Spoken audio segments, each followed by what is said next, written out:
அனைவருக்கும் வணக்கம். இன்னைக்கு நம்ம தோட்டத்தில் பார்த்தீங்கன்னா சிட்டு பரங்கிக்காய் அறுவடை தான் பார்க்க போகிறோம். இந்த சிட்டு பரங்கிக்காய் விதை பார்த்தீங்கன்னா பொதுவாக ஆடி மாதத்துலேயே நம்ம விதை போட்டிருந்துருக்கணும். அப்போ நம்மளுக்கு தை மாதத்தில் அறுவடை கிடைக்கும். ஆனால் நாங்கள் புரட்டாசி மாதத்தில் இந்த விதை போட்டதுனால எங்களுக்கு இவ்வளோ லேட்டாக தான் அறுவடை கிடச்சிருக்கு.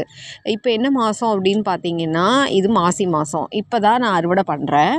ஆனால் இது காலம் தவறி காய்க்கும் அப்படிங்கிறது நான் கொஞ்சம் கூட எதிர்பார்க்கவே இல்லை. ஆடியில் போட்டால் தான் இந்த கொடி காய்கறிகள் எல்லாமே பொதுவாக நல்லா காய்க்கு வரும். ஆனால் எனக்கு இப்போவும் காய்க்கு வந்திருக்கு. இதுக்கு முக்கியமான காரணம் யாருன்னு பார்த்தீங்கன்னா நம்ம தோட்டத்தில் இருக்கிற தேனீக்கல் தான் நான் சொல்லுவேன்.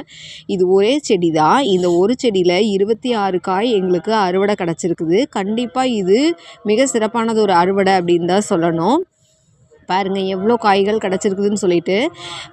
இதில் பார்த்தீங்கன்னா பொதுவாக 2 காய்கள் நல்ல பழமாக கிடச்சிருக்கு. அதை அடுத்த சீசனுக்கு விதைக்காக நான் பயன்படுத்திக்கலான்னு சொல்லிட்டு இருக்கிறேன்.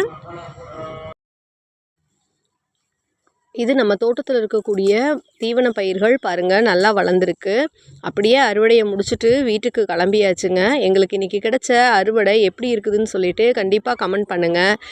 வீடியோ பிடிச்சிருந்ததுன்னா லைக் பண்ணுங்கள், ஷேர் பண்ணுங்கள், சப்ஸ்கிரைப் பண்ணுங்கள். உங்கள் சப்போர்ட்டுக்கு ரொம்ப நன்றி. இன்றைக்கி கிடைச்ச அறுவடையில் கண்டிப்பாக ஒரு பெரிய அறுவடைன்னு தான் நான் நம்புகிறேன். அடுத்த வருஷம் இந்த விதையை எடுத்து வச்சு திரும்ப நம்ம இது போலவே நிறைய காய்களை எடுக்கிறதுக்காக நான் விதை சேகரிப்பை தொடங்கியாச்சு. நீங்களும் என்னென்ன விதை சேகரிச்சிருக்கிறீங்கன்னு கமெண்ட் பண்ணுங்கள். நன்றி.